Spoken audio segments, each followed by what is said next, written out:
My fiancé called me while laughing with her friends. He actually thinks I'm a virgin. Men are so stupid. I listened to the whole 20-minute conversation. I called off the wedding the next morning. She still doesn't know how I found out.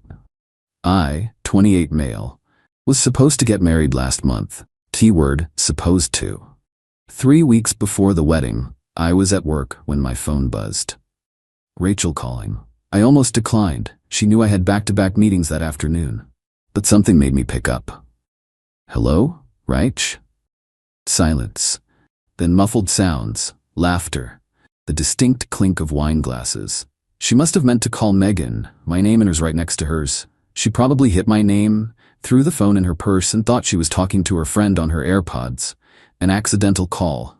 The kind of dumb mistake you make when you think no one's listening. I was about to hang up when I heard her voice, clear as day. He actually thinks I'm saving myself for marriage. Can you believe it? My finger froze over the end button. Her friend, I recognized Megan's nasally laugh, said something I couldn't catch. Then Rachel again. Oh please, like I haven't been getting it from Tyler every time Josh works late. That man knows things Josh couldn't even spell. I sat in my office chair, staring at the quarterly report on my screen, while my entire world tilted sideways.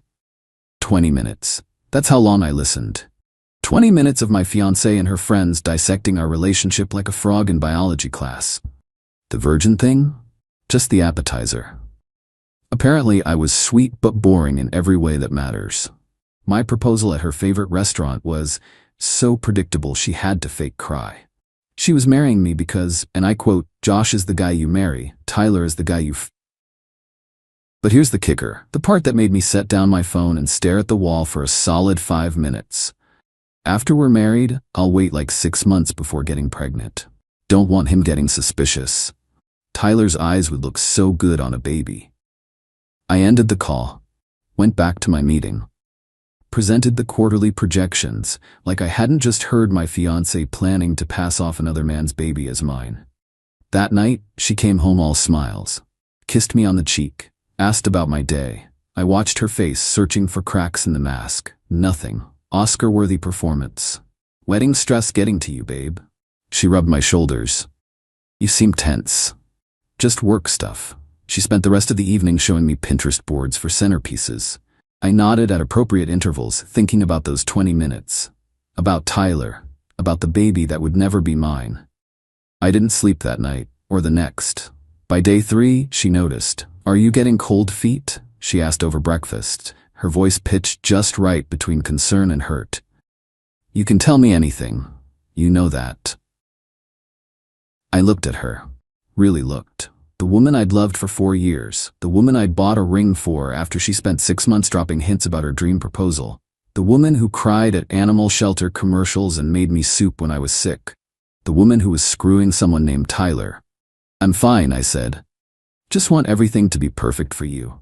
She beamed, reached across the table to squeeze my hand. It already is, babe. I can't wait to be your wife. I squeezed back, matching her smile. Me neither. That's when I decided. No big confrontation. No screaming match. No giving her the chance to flip the script and somehow make me the bad guy. She was good at that. I'd seen her do it to others. Never thought I'd be on the receiving end. I had 2.5 weeks until the wedding. 2.5 weeks to untangle 4 years of my life from someone who'd been playing me like a fiddle. The thing about shared finances? They're a lot easier to separate when the other person doesn't know you're doing it. I opened a new bank account at a different bank. Started moving money. Nothing dramatic, just my portion of our joint savings. Legitimate transfers for wedding expenses. She never checked the account anyway. That was boring boy stuff, as she'd told Megan during the call. The apartment was trickier. Both our names on the lease, 8 months left. I spent my lunch breaks reading the fine print. Breaking it would cost me 2 months' rent, but I considered that the price of admission to my new life. I set the money aside. Meanwhile, I became the world's most devoted fiancé. Picked up flowers randomly, cooked her favorite meals, listened attentively to every wedding detail. She ate it up, even bragged to her mom on the phone about how attentive Josh has been lately. Yeah, attentive to every lie that came out of her mouth. A week before the wedding, things got interesting. She came home frazzled. "Tyler's being weird," she said, pouring herself wine. Large pour. "He keeps texting about the wedding. Like, I get it, you're jealous, but deal with it, you know?" I made sympathetic noises while chopping vegetables. "That must be tough. What's he saying?" She waved her hand dismissively. "Oh, just guy stuff. He'll get over it once I'm married and he realizes nothing's changing." Nothing's changing. She said it so casually, like maintaining an affair after marriage was just another item on her to-do list, right between pick up dry cleaning and cheat on husband. "Maybe he needs some space," I suggested. "Distance makes the heart grow fonder and all that." She laughed. Actually laughed. "God, you're sweet. This is why I love you, Josh. You always see the best in people." 3 days before the wedding, I played my ace. Came home looking devastated. "We need to talk," I said, setting my laptop bag down heavily. Her face went white. For a second, just a second, I saw panic. Then she recovered. "What's wrong? Did something happen at work?" "I got a call from the bank. There have been some large cash withdrawals from our joint account. They flagged it as suspicious activity." She blinked. Twice. "What? How is that possible?" "I don't know. But Rachel, nearly $10,000 is gone." I watched her process this. Watched her realize I was lying. Watched her calculate whether to call me out or play along. She chose option 2. "Oh my God, we need to call the police. Our wedding money." "I already did," I cut in. "They said it's tricky since both our names are on the account. They suggested we come in to file a report and bring all our records. I told them we'd be there tomorrow morning to get it sorted." Her hand fluttered to her throat. "Tomorrow? But I have my final dress fitting." "I know. I'm sorry. But this is serious. The venue needs final payment by Friday." She nodded slowly. Mind racing. I could practically see the gears turning. "You're right. Of course. We'll figure this out together." That night, she was on her phone constantly, texting under the covers when she thought I was asleep. I caught glimpses. "Tyler." "Megan," her sister. Damage control mode activated. The next morning, 2 days before our wedding, I woke up to an empty bed and a note. "Babe, I'm so sorry, but I had to go. My mom had a medical emergency. I'm driving to Sacramento now. I'll be back tomorrow for the rehearsal dinner. Please handle the bank thing without me. Love you." Her mom lived in Phoenix and was currently posting beach photos from her Cabo vacation on Facebook. I texted back, "Of course. Give your mom my love. Don't worry about anything here." Then I texted my best man, "It's over. Stand by for instructions." Update 1. To be clear, when I texted my best man, I didn't mean for him to call the venue just yet. I just needed my inner circle to know the war had started. The scorched earth campaign would begin later. See, when Rachel left for her fake emergency, she made a crucial mistake. She took her laptop but left her tablet. The one synced to her iCloud, the one she thought I didn't know the password to. Fun fact about people who think they're smarter than you, they get lazy. Her password was our anniversary date plus her birth year. I'd seen her type it in 100 times without thinking. I wasn't snooping for dirt. I already had the motherlode. I was looking for proof, protection. I found it. Messages with Tyler going back 2 years. 2 years. During the time she was pushing for commitment, crying about how her friends were all getting married, how she felt like I was stringing her along. The messages were cold, almost transactional. "Tyler, this weekend still good? Jay has a work thing Saturday. Come by after 7. Bring wine? Always. Like scheduling a pest control service." Then I found the group chat with her friends, the one from the accidental call. Scrolled back to the day after I proposed. "Megan, so? How was it?" Finally. Thought he'd never ask. "Ring pics? It's nice. Not exactly what I showed him, but whatever. I'll upgrade it later." Lol, stop. At least you're getting married. Brad still won't even talk about it. Tyler's pissed, LeMayo. He knew what this was. Yeah, but now he's being all emotional. Men are so dramatic. I screenshot everything, not for revenge, for ammunition. Because I knew Rachel, knew how she operated. The second things went south, I'd become the villain. The abusive ex who abandoned her before the wedding, who broke her heart, who probably cheated. Projection's a hell of a thing. My phone buzzed. Text from Rachel. "Mom's stable. False alarm, but I'm staying the night just in case. Did you talk to the bank?" I responded, "Handled. They think it was an internal error. All good now." Thank God. See you tomorrow for rehearsal. Can't wait to marry you. I stared at that text for a long time. At the casual way she lied. At the exclamation points, trying so hard to sell normalcy. Then I opened my laptop and started typing. First email went to the venue. Polite, professional. Explaining that, due to an unforeseen and insurmountable family emergency, we were postponing the wedding indefinitely. Yes, I understood we'd lose the deposit. Yes, I'd handle any cancellation fees. Second email to the photographer. Third to the caterer. Fourth to the DJ. Fifth to the florist. By the time I finished, it was past midnight. 12 hours until the rehearsal dinner. 36 until what would have been our wedding. I pulled out my phone and sent one more text. Not to Rachel. To Tyler. Hey man, this is Josh, Rachel's fiancé. We need to talk.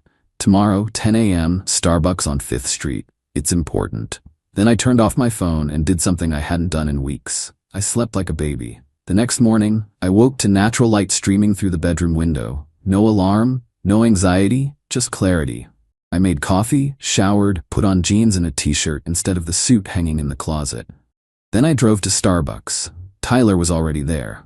I recognized him from Rachel's Instagram, tall, gym-built, nervously spinning his phone on the table. He looked up when I approached, his face a mask of defensive arrogance. Look, man, I know, I said, sitting down.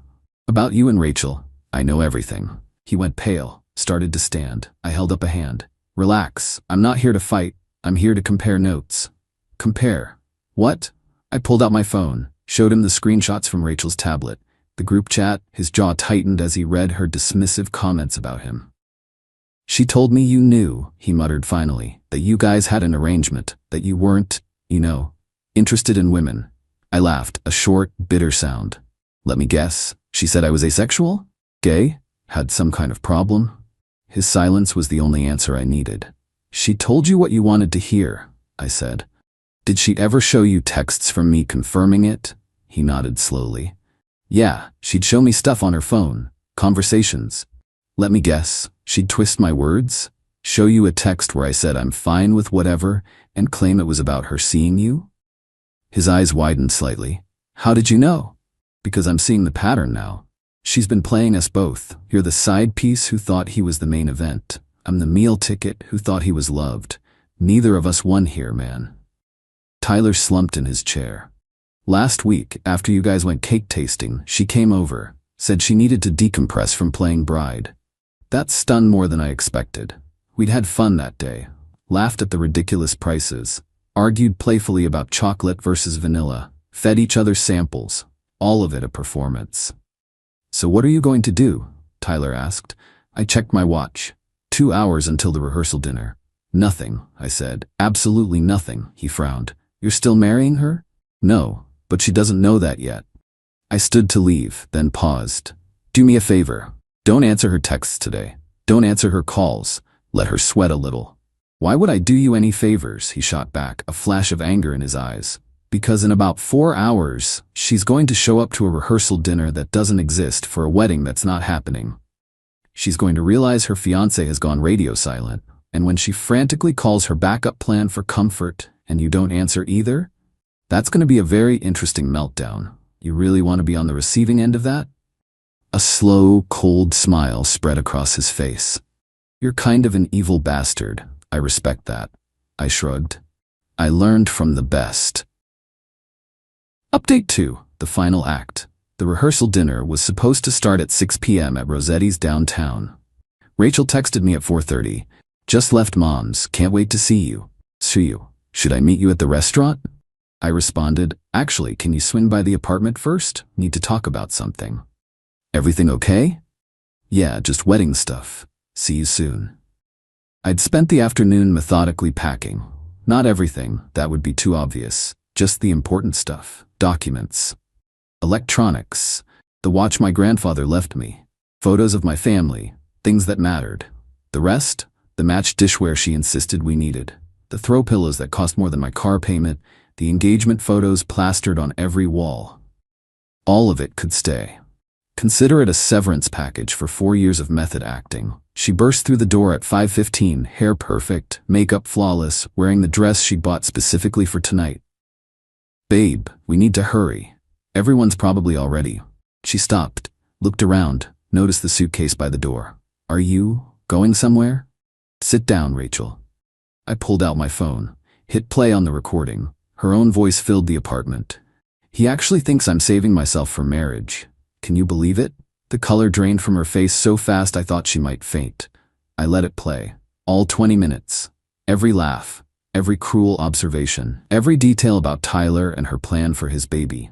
When it finished, the silence was deafening.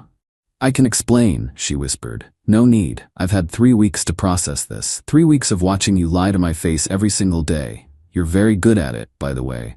Truly. It's not. Megan was joking around and I just got caught up. Tyler sends his regards. I interrupted. Met him for coffee this morning. Interesting guy. He was under the impression I was gay. The story seemed to change depending on what you needed. She opened her mouth, closed it, opened it again. Nothing came out. The wedding's canceled, I continued. Venue, caterer, photographer, everyone's been notified. Your family received a lovely email explaining that due to irreconcilable differences, we've decided to part ways. Very mature, very civil. You told my family? Just your parents and sisters. Oh, and your cousin Janet, she's always been chatty, hasn't she? I'm sure word will spread naturally. She stood up, tears streaming now. Josh, please, we can work through this. Couples therapy. With whose baby, Rachel? That stopped her cold. Because according to your friends, the plan was to wait 6 months, then pass off Tyler's kid as mine. His eyes would look so good on a baby, right? I was drunk. I didn't mean. Which part didn't you mean? The 2-year affair? The fake virginity? The part where I'm sweet but boring in every way that matters? Help me out here. She tried anger next. You recorded me without my permission. That's illegal. I'll sue. I looked it up, I said calmly. It's not. Also, the lease. I'm moving out Monday. You can figure out the rent yourself. Consider the furniture a parting gift. You can't just leave. What am I supposed to tell people? Whatever you want. You're creative. I'm sure you'll spin something believable. Probably make me the bad guy. Cold feet, secret addiction, abusive behavior you bravely escaped from. The sky's the limit. She collapsed on the couch, full sob mode now. I love you, Josh. I really do. Tyler means nothing. Then why? I asked, genuinely curious. She looked up at me, mascara running. For the first time in 3 weeks, she seemed genuinely lost for words. Seriously, I pressed. Why? If you wanted Tyler, why not just be with Tyler? Why waste 4 years of both our lives? Because, she hiccuped, because Tyler's exciting, but he's a bartender, Josh. He lives with 3 roommates. He doesn't have a 401k or health insurance or stability. He's fun. You're the future. I'm a retirement plan. That's not. Actually, that's exactly what it is. I picked up my suitcase. For what it's worth, I did love you. The you I thought you were anyway. The one who cried at shelter commercials and made terrible pancakes and snorted when she laughed too hard. I don't know if that person ever existed, but I loved her. I headed for the door. Stopped. Turned back. Oh, one more thing. That $10,000 from the bank? I lied. Needed you out of the apartment for a day so I could think. It worked. Her face went through confusion to realization to pure rage. You tested me. Pot. Meat kettle. I opened the door. Good luck, Rachel. I hope you figure out what you actually want someday. Josh, wait. I didn't. Update 3. 6 months later, figured I owed you all a final update since my inbox is still getting messages asking what happened next. The immediate aftermath was about what you'd expect. Rachel blew up my phone for a week straight. Texts ranged from apologetic word salads to rage novels to suicide threats. She's fine, her sister confirmed she was just being dramatic. I blocked her number and didn't respond. My personal favorite was a 3 a.m. voice message where she accused me of emotional manipulation and calculated cruelty. The irony was so thick you could spread it on toast. Tyler lasted 2 more weeks before blocking her. He sent me one last message. You were right. The meltdown was interesting. Thanks for the heads up. We're not friends, but there's a weird unspoken respect there. The fallout with her family was messy. Her mom called me crying. Her dad was colder. Asked if I had proof. I sent him the audio file. He hung up without saying goodbye. Haven't heard from them since. Her sister, Marie, reached out to apologize. The younger one, Steph, sent me a long text about how I'd humiliated the family and ruined Rachel's life. I replied, She had 2 years to not have an affair. This one's on her. The friend group imploded. Megan, the one from the call, actually apologized, said she was ashamed and that the whole group was toxic. It was through her that I found out the final plot twist. Sarah, the other friend, had also been sleeping with Tyler on and off. The whole thing was a soap opera, and I was just a guest star who didn't know his role. As for me, I moved across town. My company offered me a position in the Seattle office. I took it. A fresh start felt necessary. Therapy helped. Found a good therapist who specializes in betrayal trauma. It's a work in progress, but I'm getting there. Dating is still on the back burner. Turns out, my ex cheated on me for 2 years and planned to pass another man's baby off as mine. Is kind of a mood killer on a first date. But honestly, I'm good. Better than good. There's something liberating about having your worst case scenario happen and surviving it. Rachel tried reaching out again last month. New number. Said she was in therapy, working on herself. Wanted to clear the air. I blocked that number too. There's nothing left to say. Some bridges don't need rebuilding. They need to stay ash. Oh, and because I know someone will ask, no, I never told her how I found out. As far as she knows, someone overheard her at that wine bar and told me. Megan told me Rachel still brings it up, convinced one of her enemies sabotaged her happiness. The truth is so much simpler. She sabotaged herself with a misplaced call. All I did was listen. Edit, yes, I kept the ring. Sold it for 70% of what I paid and used the money for the Seattle move. Felt poetic. That ring bought my freedom. Edit 2. To the person who DM'd asking if this was creative writing. I wish. Would have made the last 4 years of my life a lot easier. But thanks for thinking my pain is entertaining enough to be fiction, I guess. Final edit. This is my last update. Moving on means actually moving on. Thank you to everyone who reached out. And to those of you sharing your own stories, you'll get through it. Trust the process. Block the number. Sell the ring. The best revenge is a life well lived.